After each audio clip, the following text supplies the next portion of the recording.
News network India में आज हमारे साथ मौजूद है रायपुर के महापौर एजाज ढेबर जी। भैया, पहला मेरा सवाल, कोरोना की तीसरी लहर की आशंका जताई जा रही है, किस तरह की तैयारी है इसमें?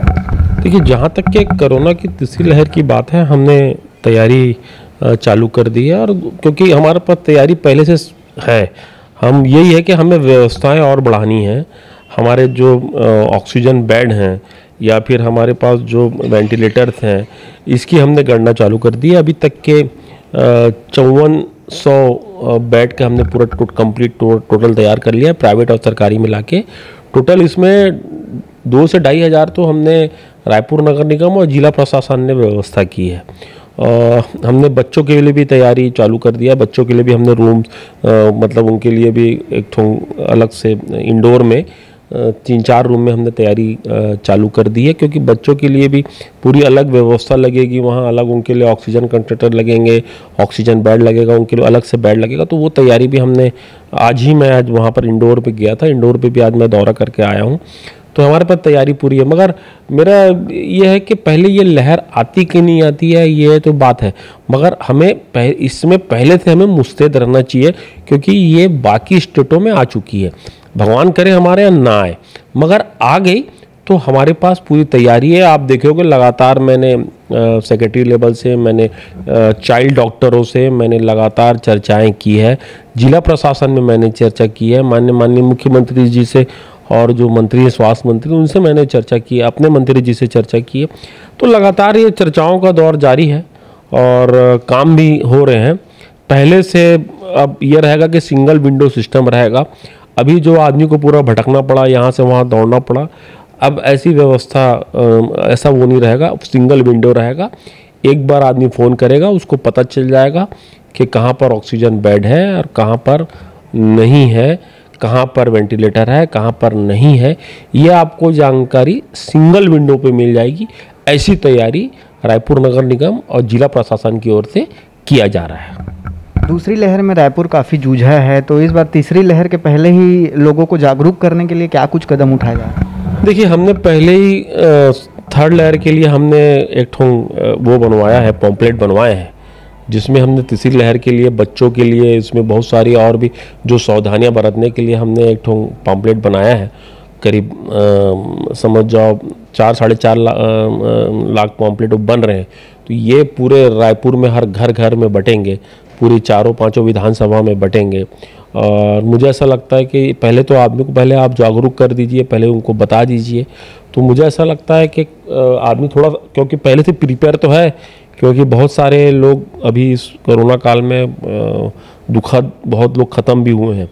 तो लोग पहले से थोड़ा सा उस मुस्तैदी तो है, मगर थोड़ा सा और भी वो हो जाएंगे।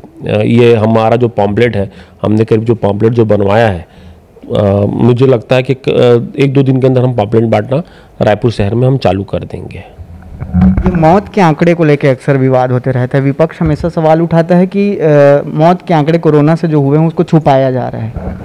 देखिए, छत्तीसगढ़ एक ऐसा प्रदेश है, हम तारीफ करना चाहेंगे हमारे मुख्यमंत्री भूपेश बघेल जी की, जिसने बड़ी मुस्तैदी से और एडवांस में जो उन्होंने जो निर्णय लिए हैं, आज इसी का परिणाम है। मैं दावे से कह सकता हूँ, बल्कि मैं चैलेंज करके कह सकता हूँ कि पूरे भारत में एक छत्तीसगढ़ ऐसा प्रदेश है, ना यहाँ पॉजिटिविटी छुपाई गई, ना यहाँ पर मौत के आंकड़े छुपाए गए। जितनी पॉजिटिविटी मरीज मिले वह भी सब कुछ पूरा खुल्ला बताया गया, और जो मौतें हुई वह भी पूरी तरीके से क्लियर बताई गई। एक्चुअल में चॉइस सेंटर पूरी तरीके से बंद थे। रायपुर नगर निगम में पूरे लोग यहाँ पर डेथ सर्टिफिकेट बनाने आते थे। कई बार सर्वर काम करता था, कई बार सर्वर काम नहीं करता था। उस समय कहीं थोड़ा बहुत जो चूक हुआ वो चूक हुआ होगा। बाकी हमने मौत के आंकड़े ना छुपाए हैं ना छुपाएंगे।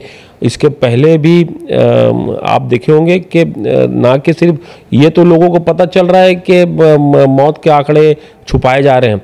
कोई ये क्यों नहीं बोलता विपक्ष कि रायपुर नगर निगम या जिला प्रशासन ने इस मुस्तैदी से काम किया?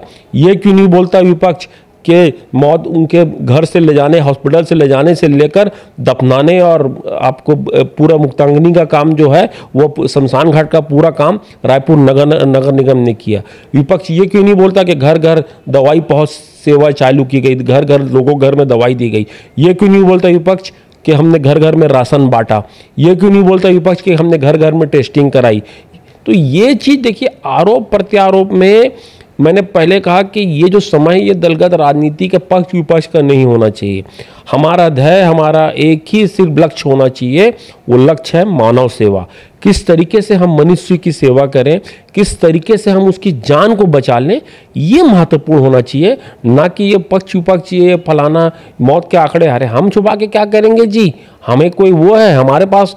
हम तो जितना क्लियर हमने यहाँ पर वो काम किया है उतना क्लियर भारत में कहीं नहीं हुआ, ये मैं दावे से कह सकता हूँ। लेकिन कहीं ना कहीं भैया उसमें कुछ आया होगा तभी विपक्ष इसमें सवाल उठा रहा है। क्या कुछ ऐसी पारदर्शिता ला सकते हैं कि अगर कोविड से मौत हुआ है तो मृत्यु प्रमाण पत्र में वो मौत का कारण लिखा जा सके, जिससे नगर निगम पर भी सवाल न उठे? देखिए, कहीं ना कहीं वाला बात ही नहीं है, और ना ही हमें कोई प्रमाण पत्र। मैंने आपको पहले कहा कि चॉइस सेंटर पूरे रायपुर, आप जो पूछना चाह रहे हो वो मैं अब आपको गड़बड़, पूरे चॉइस सेंटर रायपुर शहर में लॉकडाउन की वजह से बंद थे। उसमें पूरे लोग यहाँ पर अपना सर्टिफिकेट बनाने आते थे, कई सारा कागज देने यहाँ पर वो आते थे। तो यहाँ पर आने की वजह से कई ये हो जाता था, कई बार जो है वो सर्वर डाउन हो जाता था, तो उनको 2-3 दिन 4 दिन लगा, उनको बताने में 3-4 दिन लगा। वही भर जो समय लगा है उसको ये लोग ने इशू बना के बताया गया, जबकि कहीं पर भी कोई ऐसी बात नहीं है। जितना स्मूथ, जितना यहाँ पर रायपुर नगर निगम अरे उस कड़ी में काम किया है, जब लोग एक दूसरे को, लोग डरते थे लोग बात करने में, तब बैठ के रायपुर नगर निगम ने नीचे डेथ सर्टिफिकेट बना के दी है। मैं अगर उनके पास कोई कड़ी है, उनके पास कोई अगर बात है, मेरे सामने आके बताए ना गड़बड़ी, अगर यहाँ से आपका ये यहाँ पर आपकी गड़बड़ी हुई है, तब मैं मानूंगा कि हाँ भाई हमारी गड़बड़ी है। बोलने से नहीं होता, आप मुझे प्रमाण सिद्ध कर दीजिए कि ये गड़बड़ है, तो फिर मैं मानूंगा हाँ भाई हमारी गड़बड़ी है। भैया बूढ़ा तालाब आपका ड्रीम प्रोजेक्ट है, दूसरे चरण में भी कुछ काम होने हैं क्या? कुछ इसमें खास होने हैं? बूढ़ा तालाब मेरा ही नहीं, लगभग सभी का, हमारी पूरी जितनी हमारा जो MIC है सभी का, और मेरे से हम लोग से बड़ा जो ड्रीम प्रोजेक्ट है ये माननीय मुख्यमंत्री भूपेश बघेल का ड्रीम प्रोजेक्ट है। सेकंड पार्ट का काम चालू है, लगभग बहुत तेज़ी से काम वहाँ पर चल रहा है, और मुझे आने वाले मतलब मैं कह सकता हूँ कि आने वाले 1 नवंबर को हम पूरा बूढ़ा तालाब रायपुर की जनता को समर्पित कर देंगे। आप देखिए बहुत तेज़ी से काम चल रहा है, लगभग वहाँ पर जो चौपाटी बनना है, एक ठोंग फिश घर बनना है, तो ऐसी कई सारे वहाँ लगातार काम चल रहे हैं। हम 1 नवंबर को माननीय मुख्यमंत्री जी से उसका उद्घाटन करा देंगे। करोड़ों में फाउंटेन लगा था लेकिन ज़्यादा दिन साथ नहीं दिया। देखिए, ये तो अब आप लोग बोल रहे हैं करोड़ों का फाउंटेन, तो फाउंटेन को हुआ क्या है? क्या फाउंटेन नहीं चल रहा है? फाउंटेन अभी भी चालू है। ये आप लोग खाली इधर उधर की बात करके, बिना प्रमाण का बात करके आप लोग उसको वो बोलते हैं। अभी भी चालू है फाउंटेन, लॉकडाउन की वजह से अभी वो पूरी तरीके से बंद पड़ा है। जिस दिन हम चालू चाहें, अभी हम चाहें तो अभी जाके हम चालू करके उसको देख सकते हैं, मगर ऐसा वो नहीं है कि फाउंटेन बंद पड़ा हो गया, फाउंटेन में 5 करोड़ खर्चा करके वो कर दिया गया। फाउंटेन आज भी चालू है। अब वो कुछ लोग उसको बिना प्रमाण के कुछ लोग बता देते हैं बंद पड़ा है, कुछ लोग बोल देते हैं, तो ये ऐसा कुछ नहीं है। आज भी फाउंटेन पूरी तरीके से चालू है, अब मेंटेन है।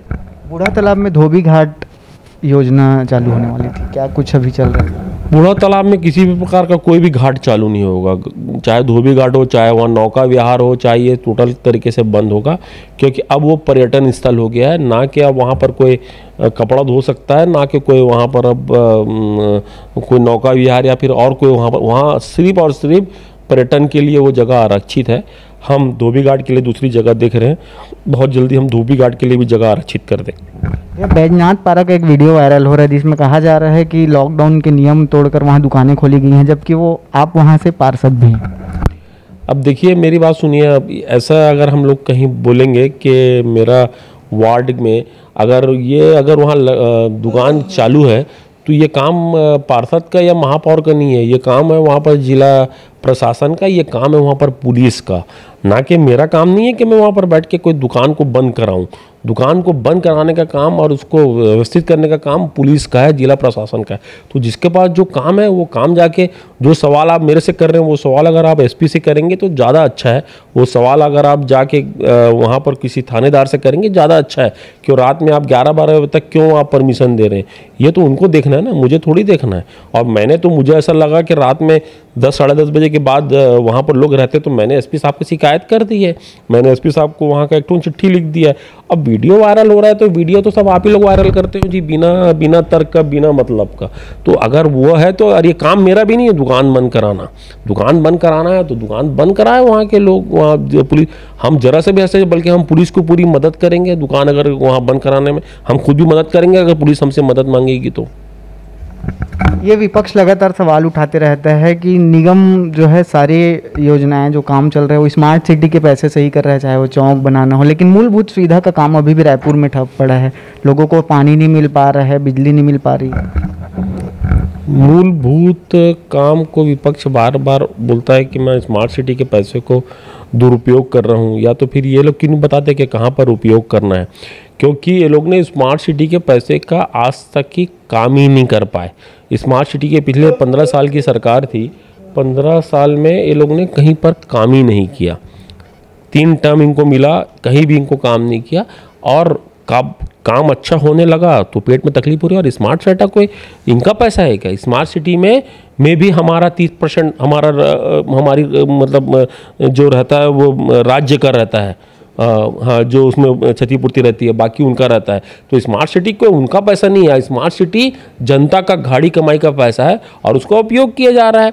और मैं बोलता हूँ अगर कहीं नल नाली तालाब अगर कोई गंदा है तो बताते क्यों नहीं आके कहाँ पर क्या काम है। देखिए, बोलना और प्रमाण सही सिद्ध करना ये बात अलग है। आप किसी चीज़ को बोल रहे हो तो तर्क सहित बोलिए, आपके पास फिर उसके पास प्रमाण होना चाहिए। बिना प्रमाण का बात करने का मैं कोई जवाब नहीं दूंगा।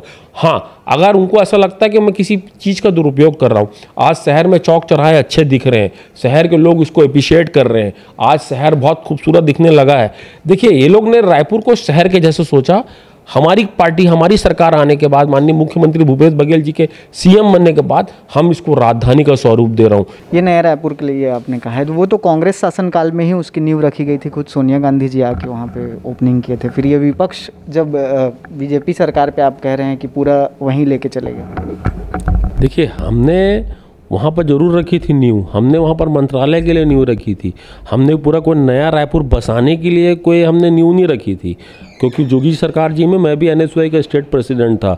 हम वहाँ चाहते थे कि मंत्रालय वहाँ पर हो जाए, जिससे इस शहर का जो भार है, जो ट्रैफिक का जो वो है भार है, वो कम पड़ जाए। इसलिए वहाँ पर हमने नया रायपुर को बहुत ऐसा बसाने की बात नहीं करी थी। और इतना कोई जो 20,000 करोड़ रुपया यदि हम वहाँ पर कुछ करते भी तो वहाँ हम मंत्री का बंगला या फिर CM साहब का या फिर और विधायकों का हम बस बंगला तक लाते। इतना 20,000 करोड़ रुपया खर्चा कर डाले। अरे 20,000 में अगर 5,000 करोड़ रुपया भी खर्चा अगर रायपुर में, पुराने रायपुर में खर्चा कर देते तो आज रायपुर के हालात और कुछ होते। और एक्चुअल में कुछ नहीं, रायपुर सुंदर दिखने लगा है। आप खुद यहाँ रायपुर में रहते हो, रायपुर अच्छा नहीं लगता है कि आप बता दो मुझे, हाँ या ना बताओ। रायपुर अच्छा लगता है कि नहीं लगता है? अभी आप पहले शहर में गुजरते होगे, उसी चौक को, जिस चौक से आप गुजरते थे वहाँ पर साला अभी परिंदा भी बैठने पर वो सोचता था कितना गंदा है करके। आज बड़े उससे आज हम लोग उसको देखते हुए जाते हैं कि सुंदर लग रहा है कोई चीज़। तो जब कोई चीज़ अच्छी होती है तो लोगों को तकलीफ जरूर होती है। मगर मैं फिर से बोल रहा हूँ, हम रायपुर को राजधानी का स्वरूप हम बना के रहेंगे, चाहे इसमें पक्ष विपक्ष जो भी हमसे बात करना है। और सीधा बात करें ना, आरोप प्रत्यारोप, आप प्रमाण के साथ बात करो, प्रमाण के साथ बात करोगे तो हम उसका जवाब देंगे। ये एक आखिरी क्या कुछ अपील करेंगे कोरोना को लेकर लोगों को, थर्ड लहर की आशंका? देखिए, थर्ड लहर की आशंका ये है कि मैं रायपुर की जनता से, प्रबुद्ध जनता से अपील करना चाहता हूँ कि अभी भी हम लोगों को मास्क ज़रूरी है, इसकी दवाई अभी भी नहीं है। हम लोगों को वैक्सीन ज़्यादा से ज़्यादा हमको लगाना चाहिए। कहीं किसी भी प्रकार का यदि हमें लगता है कुछ बुखार का टाइप का, जरूर सबसे पहले जाके टेस्ट कराना चाहिए। और वैक्सीन एकदम मस्ट है। वैक्सीन अगर हम करा लेंगे तो जैसे बाकी देश में भी आप देखिए कि लोग अभी मास्क फ्री होते जा रहा है, तो जब हम पूरा 100% यहाँ वैक्सीन करा लेंगे रायपुर शहर में तो हम भी पूरा मास्क फ्री हो जाएंगे। जैसे पहले हमारा जीवन यापन चलता था वैसे ही हमारा जीवन यापन चलेगा। तो ये थे हमारे साथ रायपुर महापौर एजाज ढेबर, जो लोगों से अपील कर रहे हैं कि अभी थर्ड वेव की आशंका में अब भी लोगों को जागरूक होने की ज़रूरत है और मास्क हमेशा पहन के चले। हमारी भी अपील है कि आप अगर घर से बाहर निकलते हैं तो 2 गज की दूरी और मास्क ही जरूरी के नियम को पालन करें और मास्क लगाकर ही घर से बाहर निकले। कैमरा पर्सन होरी जायसवाल के साथ Shrikant Yadu, news network India, Raipur. ताज़ा तरीन खबरों के लिए जुड़े न्यूज़ नेटवर्क इंडिया से। सब्सक्राइब करें हमारे चैनल को और अपडेट्स के लिए बेल आइकन पर क्लिक कीजिए।